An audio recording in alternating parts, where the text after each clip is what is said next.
السلام علیکم۔ ہم لوگ بس جہاز کے لیے روانگی اختیار کیے ہوئے ہیں۔ انشاءاللہ 10-15 منٹ تک ہم جہاز میں بیٹھ جائیں گے۔ اور آپ نے کوئی بات کہنی ہے تو کہہ دو۔ بس ذرا میں تھوڑی سی نروس ہو رہی ہوں آج جب پہنچ جائیں گے انشاءاللہ پھر ذرا سکون ہو جائے گا انشاءاللہ جس جگہ جا رہی ہے وہی سکون کی جگہ۔ اوکے جی، اللہ حافظ۔ سفر نامہ مکہ مدینہ۔ مدینے کا سفر ہے اور میں نم دیدہ۔ یوں تو انسان بے شمار سفر کرتا ہے، لیکن کچھ سفر بہت خاص اور معتبر ہوتے ہیں۔ ان میں سے ہی ایک سفر میرا عمرہ جانے کے لیے تھا۔ سب سے پہلے تو مجھے اپنی قسمت پر رشک آ رہا تھا کہ مجھ گناہ گار کو بھی اللہ تعالیٰ نے اپنے گھر بلایا۔ ہم لوگ عمرہ ادا کرنے کے لیے 5 فروری 2019 کو روانہ ہوئے۔ میرے ساتھ میرا بیٹا حسن عسکری تھا، جسے میرا بہت خیال رکھا۔ تقریباً 4 سال پہلے 2015 میں اپنے چھوٹے بیٹے عدنان کے ساتھ زیارات کرنے گئی تھی اور ہم اربعین میں گئے تھے اور ہم نے مشی کی تھی۔ عدنان نے مجھے ویل چیئر میں بٹھا کر مشی کروائی اور اس نے بھی اپنا حق ادا کر دیا تھا۔ ہماری فلائٹ شام 7 بجے کی تھی اور ہمیں ایئرپورٹ لے جانے کی سعادت میرے چھوٹے بھائی نظر مہدی کو نصیب ہوئی۔ میرے جذبات بہت عجیب تھے اور مجھے ٹینشن بھی بہت تھی، کیونکہ میری طبیعت بھی بہت خراب تھی اور مجھے یہ ڈر تھا کہ میری وجہ سے میرا بیٹا پردیس میں کسی پریشانی میں مبتلا نہ ہو جائے، اور ہم لاہور سے اکیلے ہی جا رہے تھے۔ ہمارے قافلے والے کراچی کے تھے اور ہمیں ان سے مدینے میں ہوٹل میں ملنا تھا۔ حسن بھی بہت پریشان تھا، اس کے ہاتھ کانپ رہے تھے۔ آخرکار ہم ایئرپورٹ پر بیٹھے۔ جب ہمارے فلائٹ کا ٹائم آیا تو ہماری تمام ضروری کارروائی ہو چکی تھی اور اب ہم جہاز میں اپنی سیٹ پر بیٹھ گئے۔ ہمارا سامان پہلے ہی لوڈ ہو چکا تھا۔ ہمیں سب سے پہلے ریاض ایئرپورٹ اترنا تھا اور ہماری فلائٹ تقریباً 3 یا 4 گھنٹے کی تھی۔ اس پریشانی میں حسن کا چشمہ جہاز میں گر گیا اور بہت ڈھونڈا لیکن نہ مل سکا۔ اسے بہت پریشانی کا سامنا کرنا پڑا۔ دوسرا چشمہ بیگ میں تھا۔ ہم بخیریت ریاض ایئرپورٹ پہنچ گئے۔ وہاں سے وہ ہمیں بس کے ذریعے ایئرپورٹ تک لے گئے۔ اب ہمارا سامان دوسرے جہاز میں لوڈ ہو چکا تھا۔ یہ تقریباً 2 گھنٹے کی فلائٹ تھی اور ہم مدینہ ایئرپورٹ پہنچ چکے تھے۔ رات کے تقریباً 3 بج چکے تھے اور اب ہم نے اپنے قافلے والوں کے پاس ہوٹل میں پہنچنا تھا۔ یہ قافلہ ہم سے 1 دن پہلے ہی پہنچ چکا تھا۔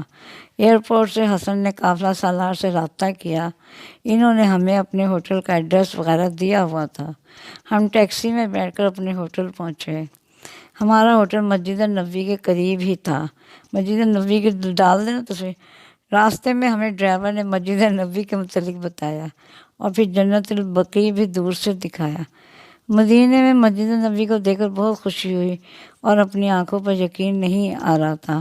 بالآخر ہم اپنی منزل پر پہنچ گئے اور ہمارے قافلہ سالار شمس بھائی ہمارا انتظار کر رہے تھے۔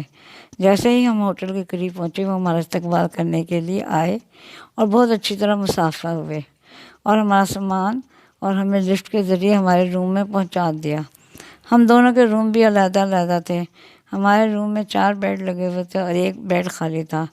سفر کی تھکان کی وجہ سے فوراً بیڈ پر لیٹ گئی اور سو گئی۔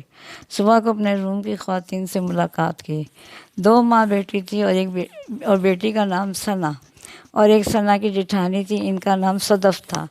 میں نے بھی ان سے اپنا تعارف کروایا کہ ہم لاہور سے آئے ہیں۔ ان لوگوں نے میرا بہت خیال رکھا اور ہم ایک فیملی کی طرح رہ رہے تھے۔ صبح کو حسن میرا حال احوال پتہ کرنے کے لیے آیا اور مجھے ناشتہ چنے اور پوریاں بھی لا کر دیا، لیکن مجھ سے نہیں کھایا گیا۔ پھر میں نے چائے کے ساتھ رس کھا لیا جو میں اپنے ساتھ ہی لے کر گئی تھی۔ میں صبح کی نماز نہیں پڑھ سکی اور ضمیر بہت ملامت کر رہا تھا کہ مدینے میں آ کر نماز نہیں پڑھی گئی، کیونکہ ہوٹل میں کوئی انتظام نہیں تھا۔ سب لوگ مسجد نبوی میں جا کر ہی نماز پڑھتے ہیں۔ ناشتے کے بعد ہم نے اپنا سامان وغیرہ سنبھالا اور اب میرا بیٹا مجھے ویل چیئر میں بٹھا کر مسجد نبوی لے گیا۔ اس کے ساتھ اس کے روم کے بعد بھائی بھی ساتھ تھے اور وہ صدف کے شوہر تھے۔ حسن کی اور عباس بھائی کی کافی انڈرسٹینڈنگ ہو چکی تھی، کیونکہ وہ بھی بینک میں ہی جاب کرتے تھے اور بہت مخلص بنتے تھے۔ انہوں نے ہمارے پورے سفر میں بہت ساتھ دیا اور ہم اکٹھے ہو کر مسجد نبوی پہنچے۔ جب ہم مسجد نبوی پہنچے اور اونچے اونچے مینار دیکھے تو میرے جذبات قابو میں یہ ذرا ہاں بیان کر دیں ہاتھ میں پکڑ کے، ہاں آپ کو کیسا محسوس ہو رہا ہے؟ مجھے تو بہت اچھا محسوس ہو رہا ہے۔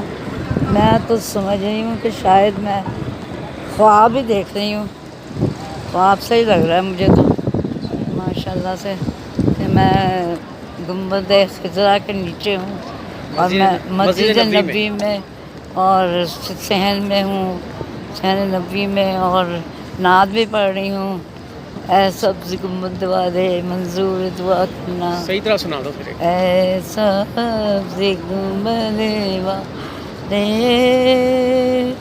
منظور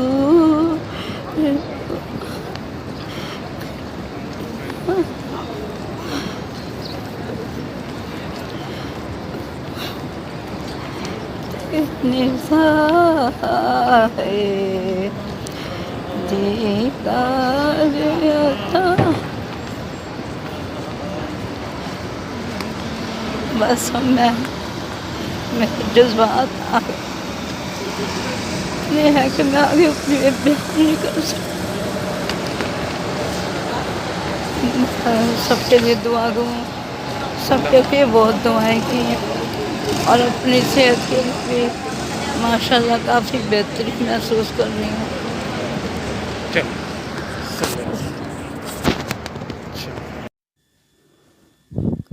اور میں اپنے جذبات بیان نہیں کر سکتی کہ مجھ گناہ گار کو اللہ تعالیٰ نے مسجد نبوی کی زیارت کروائی۔ مسجد نبوی میں داخل ہونے کے آداب۔ جب مسجد نبوی میں داخل ہو تو مستحب ہے کہ پہلے غسل زیارت کرے، پاکیزہ لباس پہنے، خوشبو لگائے، پھر روزہ اقدس کی طرف روانہ ہو۔ جب دروازے جبریل کے پاس پہنچے تو کھڑا ہو جائے، اذن و خول پڑھے۔ ہمارے پاس رہنمائی کے لیے کتاب موجود تھی جس میں سے دیکھ کر ہم زیارت وغیرہ پڑھتے تھے۔ ہم حرم میں پھرتے رہے اور اپنے نوافل ادا کیے اور پھر ہم جنت البقیع گئے۔ وہاں جا کر ہم نے 2 رکعت نماز ادا کی اور بہت سی زیارات پڑھی۔ کہا جاتا ہے کہ جنت البقیع میں 10,000 صحابہ مدفون ہیں۔ جنت البقیع کے دروازے پر السلام علیکم کہتے ہوئے داخل ہو جائیں۔ یہاں عورتوں کو جانے کی اجازت نہیں ہے۔ ہم نے جالی کے پاس کھڑے ہو کر زیارت پڑھ لی، لیکن مردوں کو خاص وقت میں جانے کی اجازت ہے۔ دائیں طرف ایک احاطہ ہے جس میں سیدہ عالم مخدومہ کونین حضرت فاطمہ زہرا علیہ السلام کی قبر مطہرہ ہے۔ دائیں طرف اور وسط میں حضرت امام حسن مجتبیٰ، امام زین العابدین، امام محمد باقر، امام جعفر صادق کی قبور مطہرہ ہیں، اور بائیں طرف حضرت عباس بن عبد المطلب کی قبر ہے۔ اب میری 14 معصومین کی زیارت مکمل ہو چکی ہیں۔ بقیع کی زیارت سے فارغ ہو کر ہم نے نماز ظہر با جماعت ادا کی۔ ایسے روح پرور مناظر تھے کہ یہاں کے بیان سے باہر ہیں۔ یہاں دنیا ہی دوسری ہے، ایسا لگتا ہے کہ ساری دنیا ہی یہاں سے مٹ آئی ہے، اور اذان سے پہلے ہی لوگ جوک در جوک آنا شروع ہو جاتے ہیں۔ ان میں ویل چیئر والے بھی بہت ہوتے ہیں، میں بھی ویل چیئر پر ہی جاتی تھی۔ مسجد نبوی کا اتنا بڑا حرم ہے کہ آپ کے تصور سے باہر ہے، اور پورا حرم نمازیوں سے بھرا ہوتا ہے، اور ہر شخص کو یہ لگن ہوتی ہے کہ ہم باجماعت نماز ادا کر رہے ہیں۔